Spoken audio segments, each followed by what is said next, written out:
Selamat pagi buat ibu di tempat. Kami dari kelompok yang terdiri dari saya, Angela Grace Gitarana Loksaribu dengan NIM 14S19034 dan teman saya ada Kenny Sibarani, Romana, dan juga Citami, serta Ruslina dan Antonius. Halo teman-teman semuanya, di sini saya akan menjelaskan mengenai otomasi industri dan jaringan komunikasi.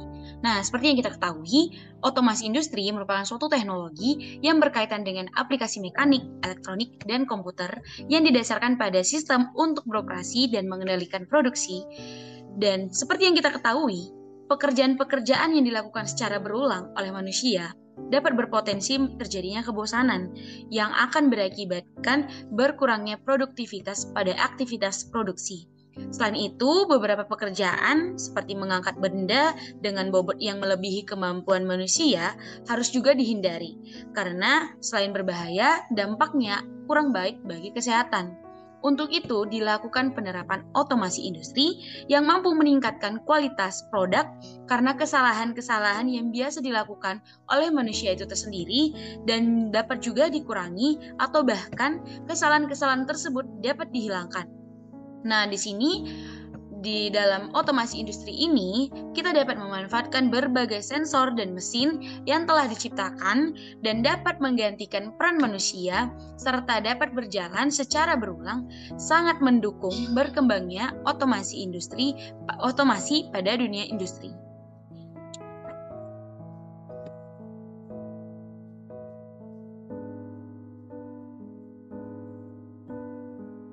Nah, di sini teman-teman, saya mencoba menjelaskan bagaimana sih perjalanan otomasi industri dan jaringan komunikasi yang dimulai pada abad 20.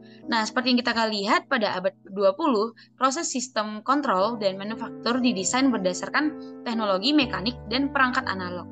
Perkembangan sistem otomasi yang dimulai pada abad ke-20 ini, di mana sebagian besar perusahaan yang bergerak di industri manufaktur dituntut untuk dapat melakukan otomasi pada sistem produksinya.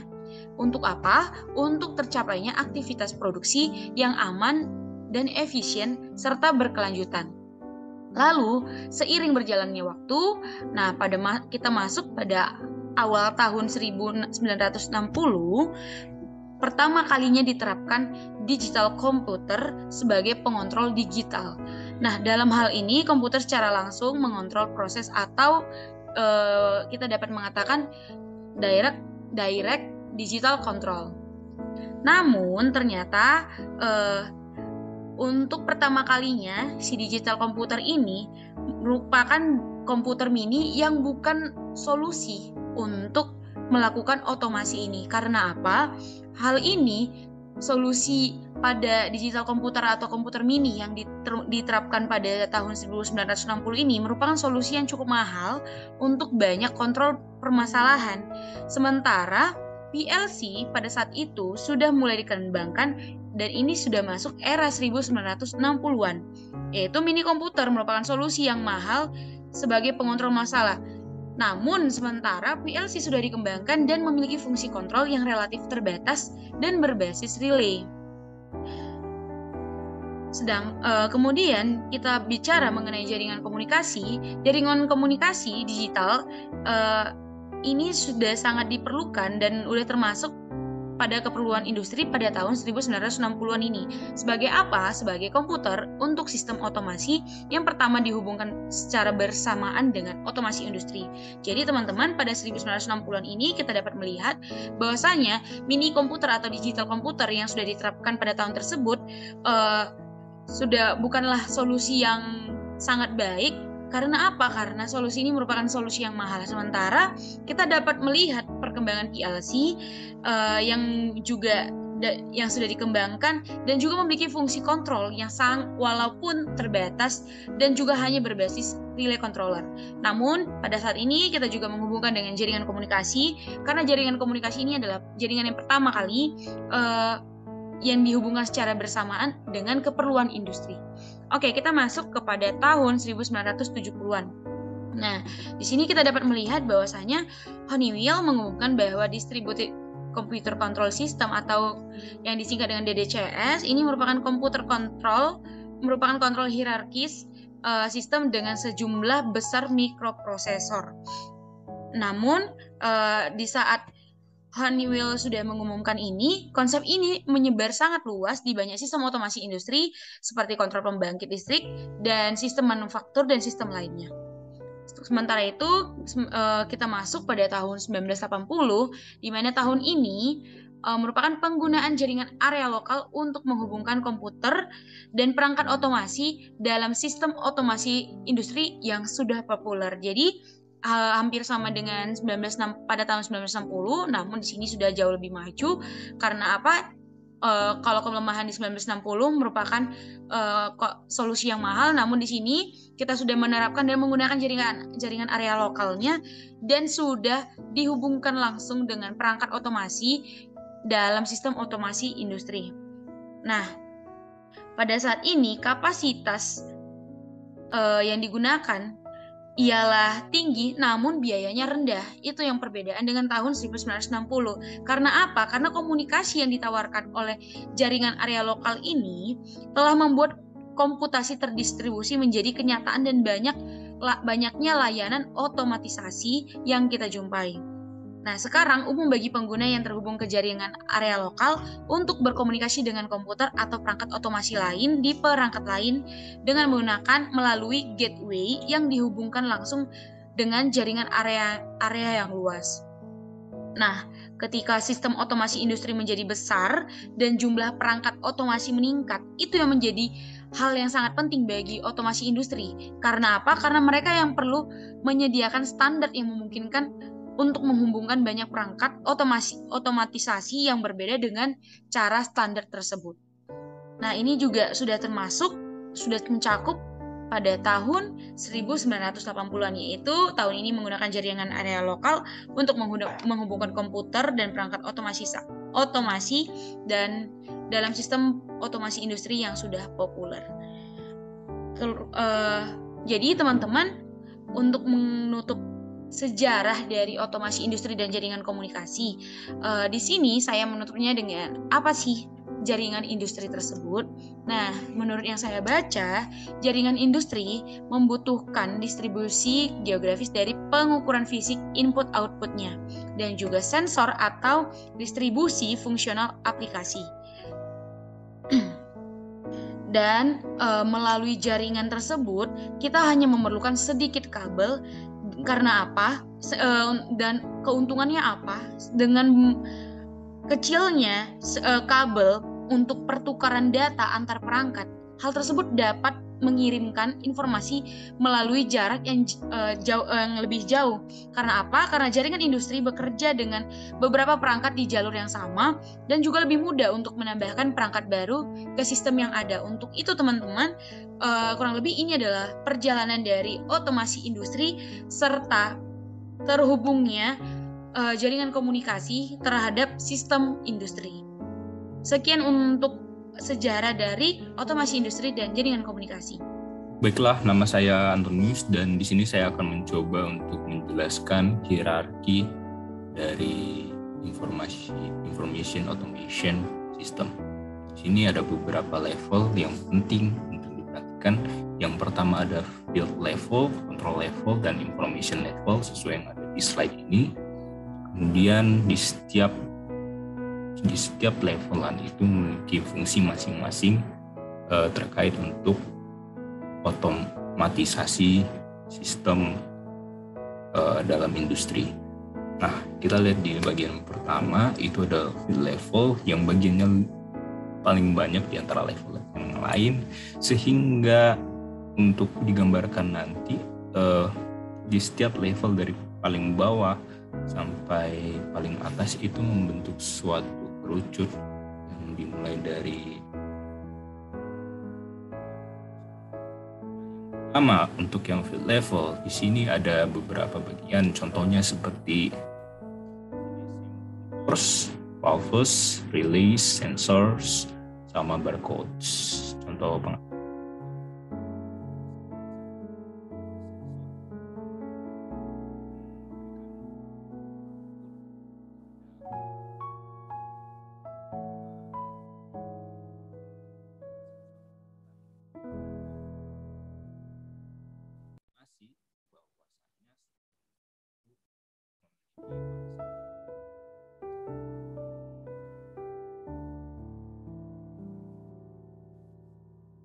masuk ke control level ini lebih ke apa reaksi yang akan dilakukan ketika mendapatkan informasi dari field level, dan ini ditentukan dari control level dan information level.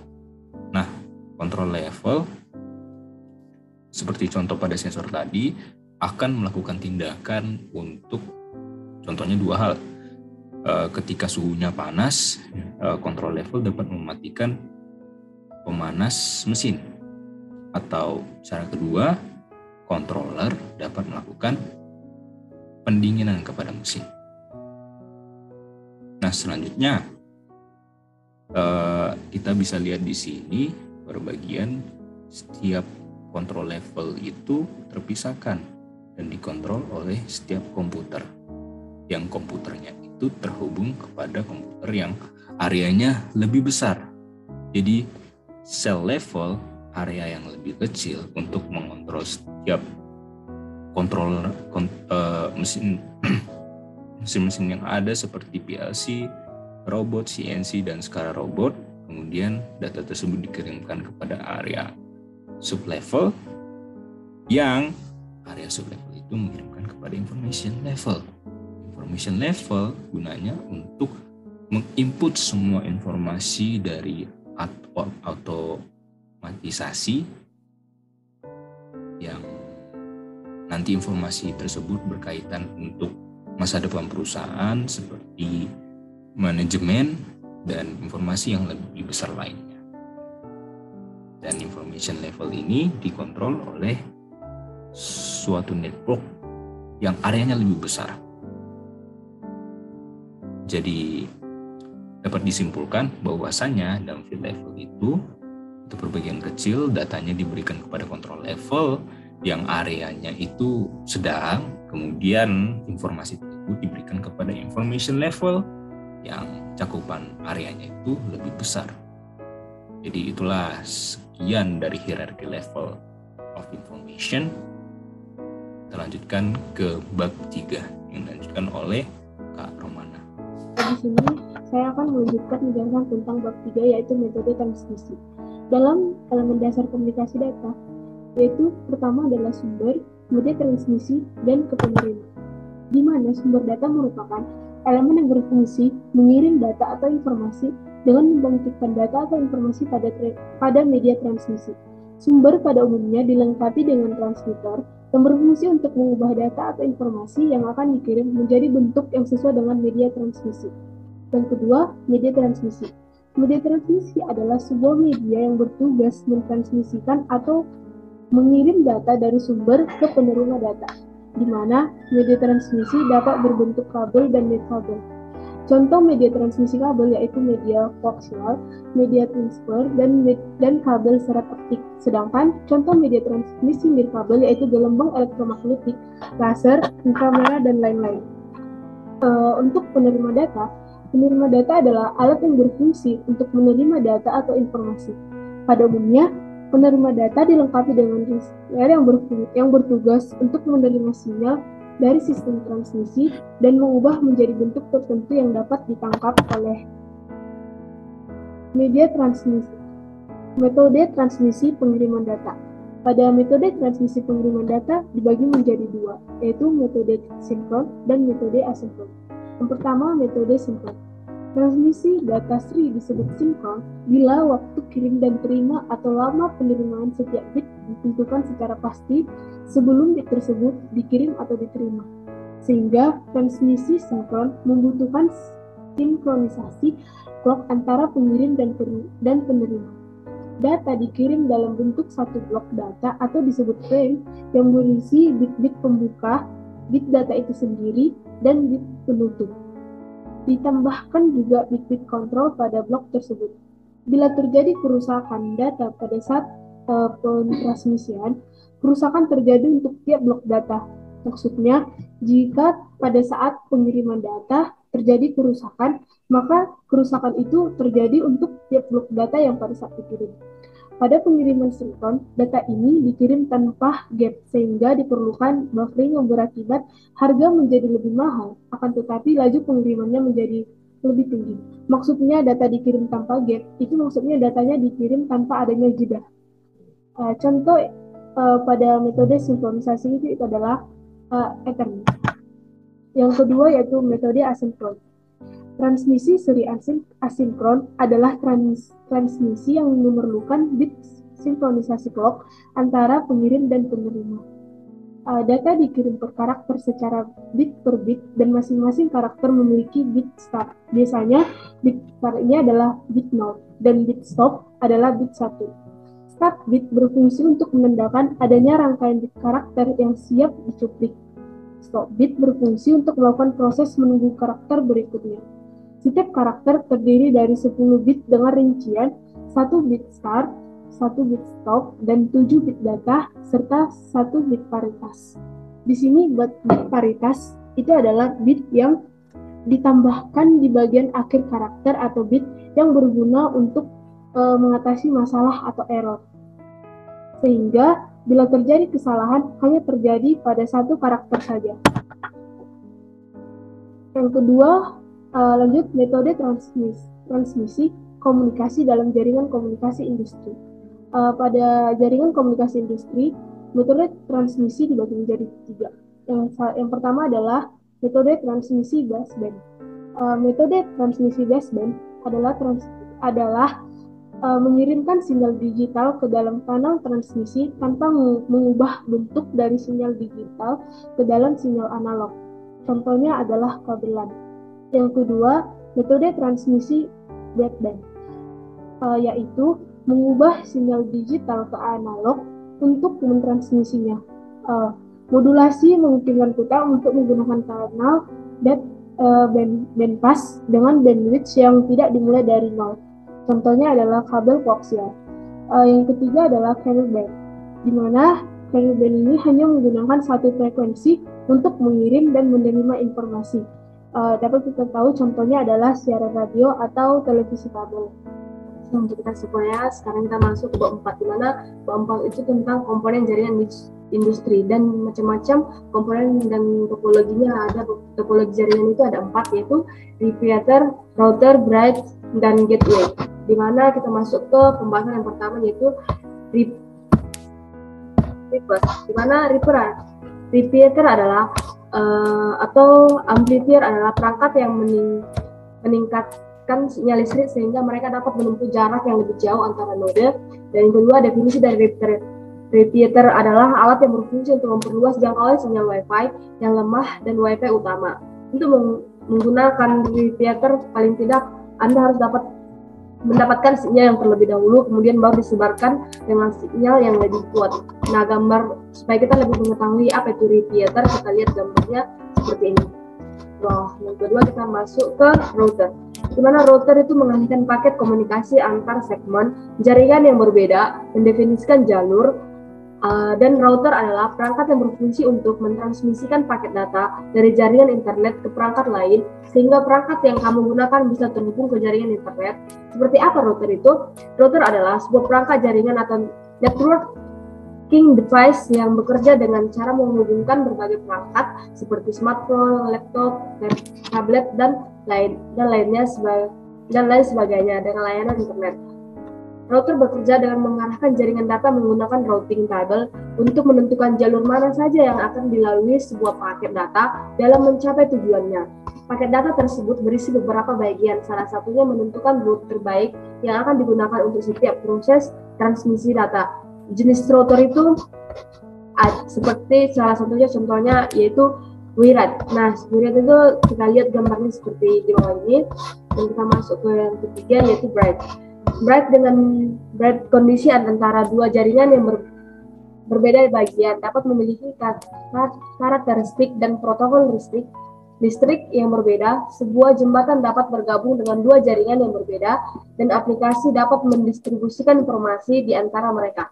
Kata bridge itu diambil dari bahasa Inggris yang bila diartikan dalam jembatan atau penghubung. Kemudian bila dihubungkan dengan jaringan komputer, pengertian bridge menjadi satu alat yang dapat menghubungkan jaringan komputer LAN atau local area network dengan jaringan LAN lainnya. Apa pengertian dari bridge dan fungsinya? Bright Connection merupakan perangkat yang dapat menghubungkan jaringan komputer LAN atau Local Area Connection dengan jaringan lokal yang lainnya. Bright mempunyai kelebihan, yaitu dapat menghubungkan tipe jaringan komputer yang berbeda, seperti Ethernet dengan Fast Ethernet. Bright adalah salah satu alat yang dapat menghubungkan jaringan komputer LAN, Local Area Network, dengan jaringan LAN lainnya. Bright dapat menghubungkan tipe jaringan komputer berbeda, misalnya seperti Ethernet dan Fast Ethernet, ataupun tipe jaringan yang berupa atau sama. Nah, di sini ini adalah contoh gambaran dari Bright, dan ini adalah contoh Ethernet. Kita masuk ke bagian berikutnya, yaitu tentang gateway. Dan inilah bagian terakhir, gateway. Dari namanya saja sudah bisa diartikan bahwa gateway berasal dari bahasa Inggris, yaitu gate yang berarti gerbang, dan way artinya jalan. Sehingga dapat disimpulkan bahwa pengertian gateway adalah salah satu perangkat yang digunakan untuk menghubungkan jaringan antara satu perangkat komputer dengan lainnya. Gateway atau gateway mirip dengan Bright, menyediakan interoperabilitas antara bus dari berbagai jenis dan protokol, dan aplikasi dapat berkomunikasi melalui gateway. Apa pengertian gateway dan fungsinya? Gateway adalah node jaringan yang membentuk jalur koneksi antara dua atau beberapa jaringan yang beroperasi dengan protokol transmisi yang berbeda. Jadi, pada dasarnya fungsi dari gateway ialah sebagai gerbang atau gate antara dua jaringan. Tugas gateway adalah memfasilitasi hubungan antara kedua perangkat tersebut. Apa saja fungsi gateway dalam jaringan? Fungsi utama dari gateway adalah menggabungkan beberapa jaringan dengan protokol informasi yang berbeda. Dengan adanya gateway, seluruh jaringan yang memiliki perbedaan protokol dapat terkoneksi dengan baik. Fungsi berikutnya dari gateway adalah meningkatkan efisiensi pengaturan data. Baik, selanjutnya saya akan menjelaskan untuk bab 5, di mana bab 5 membahas tentang topologi jaringan. Topologi jaringan komputer adalah metode atau cara yang digunakan agar bisa menghubungkan satu komputer dengan komputer lainnya. Topologi jaringan juga bisa diartikan sebagai konsep dan cara beberapa perangkat komputer dapat saling terhubung untuk berbagai sumber daya. Fungsi utama dari topologi jaringan ini adalah untuk mengetahui bagaimana beberapa komputer dan host dalam sebuah jaringan berkomunikasi dengan satu sama lain. Struktur dan jaringan yang digunakan untuk menghubungkan satu komputer dan komputer lain pada topologi bisa berupa jaringan kabel maupun nirkabel. Untuk lebih mudahnya, kita melakukan pemisalan. Kita pikirkan bahwa jaringan yang kita gunakan itu sebagai kota. Nah, topologinya itu adalah peta jalan yang mengatur bagaimana kota tersebut terbentuk dan terhubung. Sama seperti ada banyak cara untuk mengatur dan memelihara sebuah kota, ada banyak cara yang bisa kita lakukan untuk mengatur suatu jaringan atau sistem. Setiap macam topologi jaringan yang memang sangat berbeda dari banyak sisi, mulai dari segi kecepatan, pengiriman data, dan proses maintenance. Oleh karena itu, masing-masing metode topologi jaringan memiliki kelebihan dan kekurangan, dan tentunya akan tergantung pada kebutuhan kita sebagai user. Selanjutnya, terdapat 3 topologi utama yang digunakan untuk jaringan komunikasi industri, yaitu topologi bus, topologi start, dan topologi ring. Topologi bus itu adalah topologi jaringan di mana semua perangkat dalam jaringan terhubung ke satu kabel atau jalur. Dengan bahasa lain, topologi bus itu adalah sebuah topologi yang media transmisinya menggunakan kabel tunggal atau kabel pusat yang menghubungkan klien dan server. Topologi bus ini memakai kabel BNC dan di bagian kedua ujung harus diberi terminator. Dalam topologi bus, setiap node terhubung langsung ke saluran komunikasi umum. Pesan yang ditransmisikan pada bus diterima oleh setiap node. Jika sebuah node gagal, sisa jaringan akan terus beroperasi selama node yang gagal tersebut tidak mempengaruhi media. Yang kedua adalah topologi star. Topologi star ini merupakan bentuk topologi jaringan yang berupa konvergensi dari node tengah ke setiap node atau pengguna. Dengan topologi star, kita dapat dengan mudah menambah node lebih lanjut tanpa mengganggu jaringan.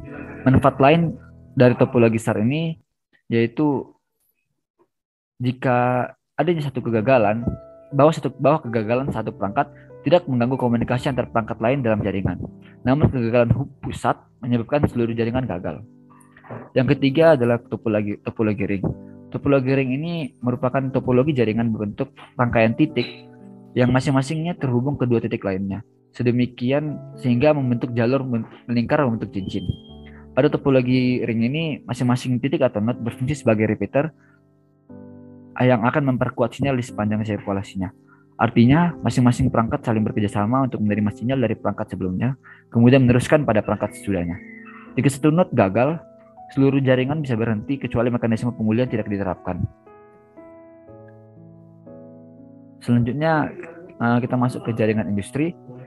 Jaringan industri itu untuk sebagian besar jaringan digunakan untuk aplikasi industri, kita dapat menggunakan kombinasi hybrid dari topologi bus dan topologi star, yang dimana itu untuk membuat jaringan yang lebih besar dan terdiri dari ratusan bahkan ribuan perangkat. Kita juga dapat mengkonfigurasi sehingga kegagalan satu perangkat tidak membuat perangkat lain tidak dapat digunakan. Atau dalam kata lain, satu perangkat rusak tidak mengganggu ke perangkat lainnya. Kita juga dapat menambah jaringan tanpa mempengaruhi node lain di jaringannya. Selanjutnya, kita masuk ke manfaat jaringan industri. Terdapat 6 manfaat jaringan industri. Yang pertama itu, teknologi jaringan industri menawarkan beberapa perbaikan besar atau sistem yang ada. Dengan jaringan sistem standar industri, kita dapat memilih instrumen dan sistem yang tepat untuk pekerjaan tersebut, terlepas dari produsen sistem kontrolnya. Yang kedua, pengurangan kabel, di mana pengurangan kabel ini menghasilkan biaya pemasangan dan pemeliharaan keseluruhan yang lebih rendah. Yang ketiga, perangkat cerdas, di mana dapat menghasilkan kinerja yang lebih tinggi dan fungsionalitas yang ditingkatkan seperti diagnostik tingkat lanjut. Yang keempat, kontrol terdistribusi, di mana dengan perangkat cerdas yang memberikan fleksibilitas untuk menerapkan kontrol baik secara terpusat atau terdistribusi untuk meningkatkan kinerja dan keandalan. Yang kelima, pengkabelan yang disederhanakan dari instalasi baru, sehingga menghasilkan gambar yang lebih sedikit dan lebih sederhana, serta mengurangi biaya rekayasa sistem kontrol secara keseluruhan. Yang keenam, biaya pemasangan yang lebih rendah untuk wiring, marshalling, dan junction box.